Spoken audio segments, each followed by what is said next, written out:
Глава 164. Первой же реакцией селяня было выхватить фансинь и нанести рубящий удар. Повезло, что принц привык смотреть, куда бьет, перед тем, как пускать в ход оружие, поэтому резко остановил руку. Генерал Пэй, упавшая фигура, перевернулась и встала на ноги, в самом деле оказавшись Пэймином. Он все так же свободно и непринужденно отряхнул грязь с плеч, бросил короткий взгляд на двоих и произнес: «Ваше Высочество, наследный принц и его превосходительство, князь демонов, отлично проводят время, более-менее. А вы, генерал Пэй, все ли с вами в порядке? Только что я слышал хруст, ох, ничего страшного. Благодарю Ваше Высочество за заботу, но хрустели не мои кости. А вот эти». Он что-то поднял и показал им. Это оказалась костяная нога того несчастного мужчины, уже окончательно пришедшая в негодность. Хорошо еще, что мне помогал вот этот достойный господин, только с его помощью мне удалось прокопать себе путь из недр горного чудища. Пусть кость мужская, но все же это был настоящий мужчина, твердый и несгибаемый. Стоило ему договорить, и кто-то еще свалился сверху, тяжело упав на землю. Все повернулись на грохот и увидели Пэйсу. Впрочем, оказалось, что упали двое. Мужчина защищал Бань Юэ, держа ее на руках, а она, в свою очередь, держала горшки с Кэм Мо и Жунгоном внутри. Оба, Пэйсу и Бань Юэ, были покрыты грязью и пылью, однако выглядели целыми и невредимыми. Они быстро поднялись на ноги, и Пэйсу, отплевавшись от песка, сказал: «Генерал, ваше Высочество. Видимо, мы пришлись не по вкусу чудищу, и оно нас выплюнуло», заключил Пэймин. Хуачен переглянулся с селянем и бесстрастным голосом ответил: «Не уверен. Вполне возможно, что кто-то приказал ему это сделать, вот и все». Пэймин сделал несколько шагов, ощутил необычную дрожь и нахмурился. Что происходит с горой? Почему она так сильно дрожит? Потому что она несет нас в направлении медной печи. Пэймин выглянул из дыры в стене, которую прокопал Инь-Юй, и воскликнул: «Как быстро! Прекрасно, поможет нам сберечь силы». Однако в отряде все еще кое-кого недоставало. «А где Лин Вэнь?» — спросил селянь. Видимо, Хуачен посмотрел правым глазом, поскольку отозвался: «Бабочку, которую я оставил на его спине, съело горное чудище. Он исчез». Другими словами, Лин Вэнь и божество парчевых одежд теперь могли передвигаться свободно. Ничего хорошего в этом не было, и селянь воскликнул: «Нужно как можно скорее его найти». Так они все вместе отправились второпях бродить по внутренностям горного чудища. Хуачен выпустил около сотни призрачных бабочек и после непродолжительных поисков привел остальных к еще одному пролому. Дыра в камне явно была кем-то пробита, края выглядели очень неровно, а снаружи стремительно уносился прочь окружающий пейзаж. Бешеный ветер со свистом врывался в дыру, издавая жуткие стоны и завывания, подобные человеческим. По всему выходило, что Лин Вэнь, проглоченная горой, смогла сама пробить в стене брешь и сбежать. Селянь посмотрел вниз из пролома и нахмурился. Как же теперь быть? Божество парчевых одежд обладает слишком большой разрушительной силой. Нельзя же вот так бросить его и забыть. Хуачен ответил: «Нет нужды беспокоиться. Все равно в итоге он тоже отправится к медной печи, все пути приведут к одной цели». Что ж, отряд собрался вновь, и селянь вкратце пересказал им услышанные сведения, опустив некоторые детали. Когда он закончил рассказ, все просто уселись на землю. Все равно сейчас не требовалось биться ни с какими чудищами, не нужно было самим спешить в дорогу, так что оставалось скучать без дела. Поскольку Инь-Юй заявил, что не знает, как ему общаться с Цуань и Чжэнем, а от одного вида его охватывает головная боль и бросает в дрожь от страха, селянь решил, что освобождать Цуань и Чжэня от оков заклятия прямо сейчас — не самое мудрое решение, и лучше оставить его временно в состоянии неваляшки. Пэймин со скуки принялся играть с неваляшкой, щелкая по нему пальцами. Селянь, глядя, как игрушка раскачивается из стороны в сторону, словно маленький мальчик, которого избивают толпой, пожалел бедняжку и, тихо кашлянув, сказал: «Генерал Пэй, перестаньте играться. Пэймин поначалу отозвался согласием. Но потом на селяне накатила дремота, и он прислонился к стене, чтобы слегка передохнуть, а тот снова взялся за старое. Никто не обращал на Пэймина внимания, даже Иньюй, который стоял у дыры в стене и рассчитывал, как далеко они уже продвинулись, издали глядя на происходящее, несколько раз открывал рот, но в итоге все же промолчал. Неожиданно радость сменилась печалью. Пэймин как раз был увлечен своей игрой, когда Пэйсу со стуком повалился на землю. Все-таки родной потомок. Пэймин немедля потерял интерес к игрушке и подхватил Пэйсу. «Ся Пэй, что с тобой?» Иньюй, воспользовавшись моментом, тихонько подошел, подобрал неваляшку и поставил поближе к селяню. Хуачен заговорил, что ты шумишь. Не умрет он. Его высочество спит, не видишь, шум действительно разбудил селяня. Сквозь сонную дымку принц обнаружил, что в какой-то момент прислонился к чьему-то плечу, а над ухом раздался голос Хуачена. «ГГ, ты проснулся?» Селянь протер глаза и заодно прибрал неваляшку Ичжэня, который раскачивался туда-сюда рядом с ним. «Я уснул, прислонившись к тебе. Извини, так неловко». «Что-то случилось?» «Ничего». Хуачен с невозмутимым лицом ответил: «Ничего. Если хочешь, можешь еще поспать, скоро прибудем на место». Тут селянь увидел, как напротив Пэймин с силой трясет Пэйсу за ворот. Легкое удивление наполовину сняло с принца сон, и он, решив, что опять случилась какая-то беда, поспешил на помощь. Осмотрев пострадавшего, он заключил: «Ох, генерал Пэй не стоит беспокоиться, младший генерал Пэй всего лишь измучился от голода, и пока ему не хватило выдержки». Все-таки Пэйсу был простым смертным, он уже так долго провел без воды и питья, к тому же не обладал столь же богатым, как у селяня, опытом голодания и терпения побоев, поэтому не выдержал и просто упал на месте. Пэймину же показалось, что в спокойном тоне принца кроется какой-то подвох. Что значит «всего лишь измучился от голода», и пока не хватило выдержки? Ну, здесь ничего не попишешь.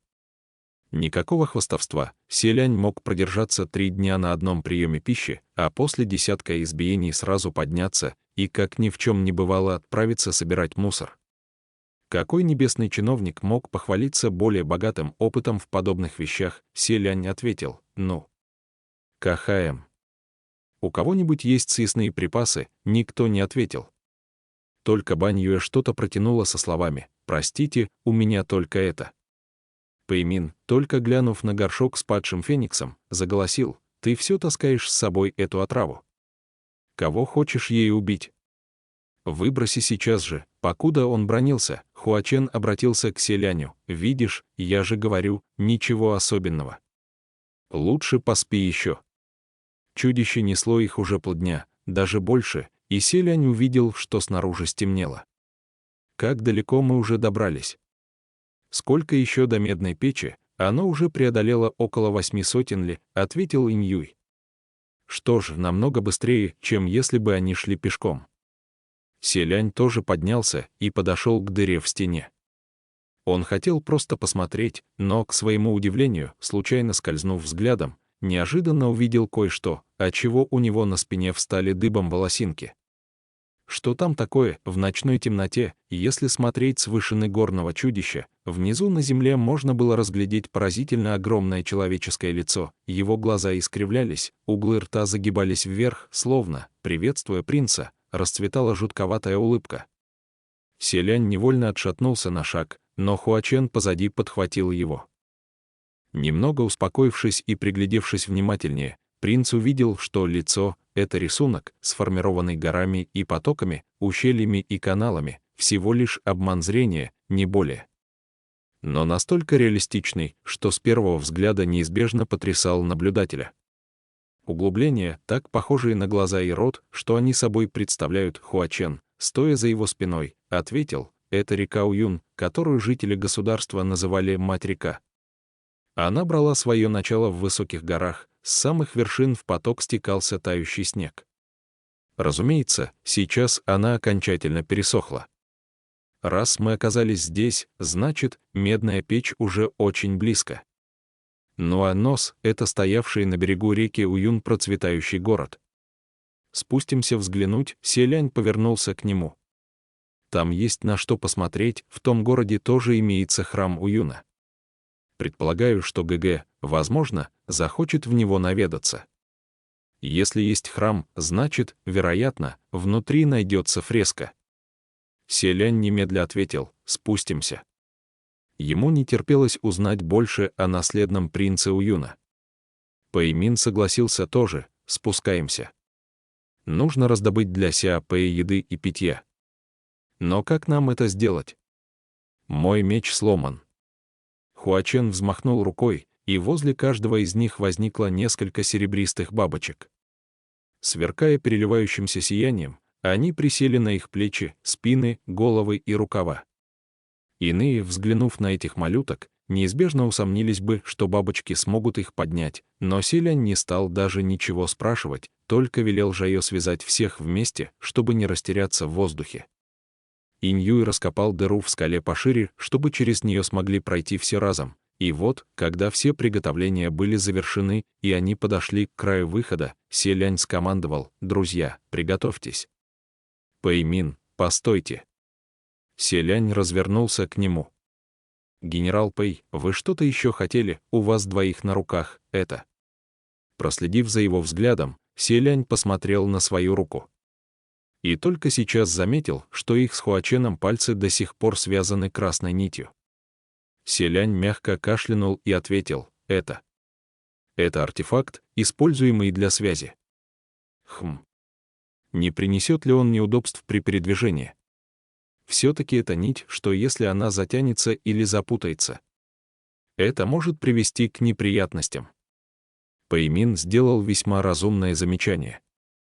Да и селяню ли не знать, будучи богом войны, что во время любых боевых действий стоит избегать вещей, в которых можно запутаться. Однако по некой деликатной причине селянь не очень хотел бы, чтобы эта нить прервалась. Поглядев на задумчивого, будто терзаемого сомнениями принца, Хуачен улыбнулся: разумно. Так действительно будет неудобно передвигаться. И на глазах селяня красная нить, связавшая их, исчезла. «Теперь намного удобнее», — сказал Хуачен. Селянь, пристально глядя на пустоту, оставшуюся от красной нити, на миг застыл в растерянности. Она соединила их так ненадолго, и вот пропала. Конечно, не такая уж это большая потеря. Нет, скорее, даже вовсе небольшая, с кунжутное семечко, но все же принц ощутил легкое чувство утраты. Боясь, что кто-то заметит, он поспешил улыбнуться и сказать: «Идемте же». Приготовились. Прыгаем, горное чудище по-прежнему неслось вперед и совершенно не почувствовало, что с него беззвучно упало что-то крошечное, не крупнее кузнечика в сравнении с горой. Окруженные призрачными бабочками, беглецы мягко опустились на землю без каких-либо потерь. А оказались они как раз на переносице огромного улыбающегося лица. Выпрямившись после приземления, Селянь с немалым любопытством огляделся по сторонам и спросил: «Сань-Лан, получается, и город, и храм расположены здесь?» Хуачен ответил: «Ага, здесь». Селянь с сомнением продолжил: «Но ведь здесь ничего нет», и это была чистая правда. Принц считал, что, оказавшись на земле, увидит первый в стране священный храм, размерами не уступающий небольшому поселку, увидит дороги, торговые лавки, жилища людей, площади с древними колодцами, храмы и тому подобное. Однако сейчас перед его взором раскинулось лишь пустое пространство, где совсем ничего не было. Совершенно не похоже, чтобы когда-то здесь существовал настоящий город.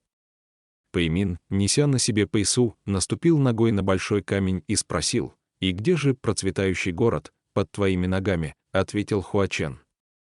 «Что?» Остальные окружили Пэймина и камень, на который тот наступил. Неужели это часть какого-то механизма? Поинтересовался Селянь. Хуачен, положив ладонь на рукоять Мина, не спеша подошел и сказал: «Так, давайте, встаньте сюда». Остальные повиновались, после чего Хуачен вынул саблю из ножен, острием направил вниз и со скоростью молнии вонзил в землю рядом с камнем. В месте, куда вошло лезвие, послышался треск, от него во все стороны разошлась паутина трещин, которые становились все шире и глубже, захватывая всю большую площадь. В конце концов целый участок земли с грохотом провалился, явив темную дыру, из которой повеяло прохладой. Хуачен спрыгнул в провал первым. Селянь, который совершенно не ожидал подобного поступка, бросился к краю и позвал «Сань Лан». Вскоре снизу раздался голос Хуачена, усиленный эхом: «Внизу безопасно, можете спускаться». Выходит, он решил первым отправиться на разведку. Селянь вздохнул с облегчением и сразу же последовал за ним. Хуачен протянул ему руку, помогая подняться. Как темно! Стоило принцу произнести эти слова, и в темноте засияли несколько серебристых бабочек. Подобно переливающимся блестящим звездам, они запорхали по воздуху. Также вокруг возникло несколько тусклых блуждающих огней, мгновенно озаривших отдаленные уголки подземной пещеры. Взором их предстала длинная широкая дорога. Тысячи лет назад, должно быть, это и была процветающая городская улица с теснящимися по обеим сторонам лавочками и высокими строениями. Камень, на который Пэймин только что наступил, как раз оказался крышей одной из таких построек. Остальные также спрыгнули вниз, а Селянь, посмотрев наверх, произнес: «Так вот в чем дело». Город был погребен. Случилось землетрясение. Обвал. Или Хуачен ответил: это вулканический пепел. Селянь резко повернулся к нему. Хуачен продолжил: слой пепла толщиной в 2 чжана похоронил город под собой. То, что вы видите, это лишь его малая часть, которую вырыли демоны, явившиеся на испытании горой Тунлу. Большая часть до сих пор скрыта под пеплом. Селянь тут же вспомнил фреску из второго храма, режущий глаз яркие оттенки красного вновь возникли перед глазами. Выходит, картина гибели мира, увиденная наследным принцем Уюна во сне, стала явью. Пэймин уложил Пэйсу на обочину со словами: «Пока не будем заострять на этом внимание. Нет ли здесь воды? Нужно для начала напоить Сяопэя». Хуачен произнес в ответ: «Реки на поверхности высохли. Но, помнится, в дальней части города текут подземные воды. Посмотрим, повезет ли их найти». Иньюй, Баньюэ и Пэймин отправились на поиски воды. Селянь же словно погрузился в раздумья. К нему подошел Хуачен. «ГГ, взгляни на руку». Селянь неосознанно повиновался и обнаружил лишь теперь, что, пускай красная нить, что связала их, исчезла, а все же красный узелок судьбы, который Хуачен повязал на руку принца собственноручно, остался.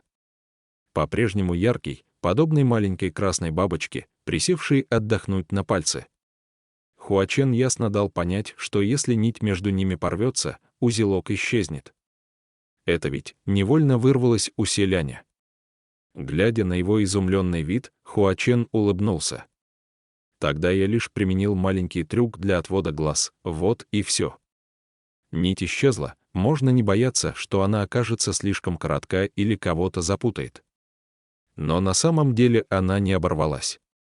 Хуачен показал Селяню свою руку с точно таким же узелком. Пока узел судьбы на месте, это значит, что тот, кто на другом конце нити, цел и невредим. Мы приближаемся к медной печи, опасности множатся, и еще неизвестно, что ждет впереди. Поэтому я рассудил, что эту нить пока нельзя снимать. А ты как считаешь, ГГ? Узнав, что нить на месте, Селянь не смог сдержать уголки рта, тянущиеся вверх, но как только почувствовал улыбку, тут же усилием воли сделался серьезным и ответил: «Ах, верно. Так мы всегда сможем узнать, в безопасности ли мы оба». Прекрасно, очень полезная техника.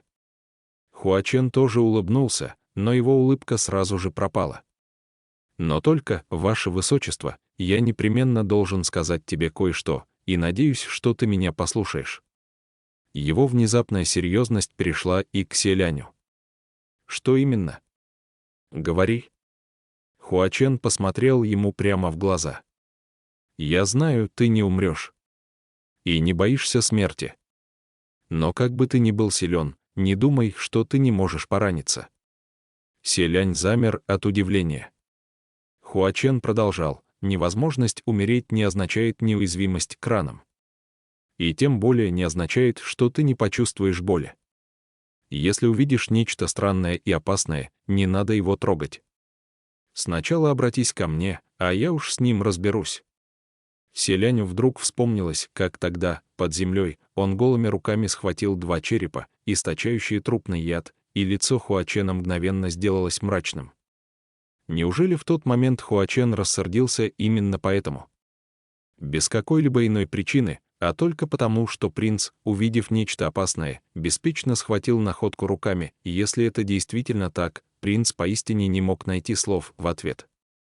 Спустя непродолжительное молчание ему, наконец, удалось сказать «Хорошо. Я больше не буду». Услышав искренность в его словах, Хуачен, похоже, остался доволен, мягко кивнул, развернулся и направился вперед. Селянь позвал «Сань Лан, постой!» Хуачен остановился и обернулся. Селянь надолго замялся, но в конце концов тихонько проговорил «И ты. И ты тоже. Если увидим нечто опасное, ни мне, ни тебе не стоит к нему притрагиваться. Никому из нас». Ладно, от услышанного уголок рта Хуачена медленно пополз вверх. Селянь же после сказанного немного разволновался, неосознанно улыбнулся и увидел, что Хуачен сделал к нему шаг, будто собираясь заговорить. Внезапно неподалеку раздался голос Пэймина. «Это что еще за ерунда?» Затем ответ Бань Юэ. «Кажется, это человек». Пэймин, и ведь правда. Но почему он так выглядит? Хуачен и Селянь переглянулись и пошли в направлении голосов. «Что такое?» — спросил принц.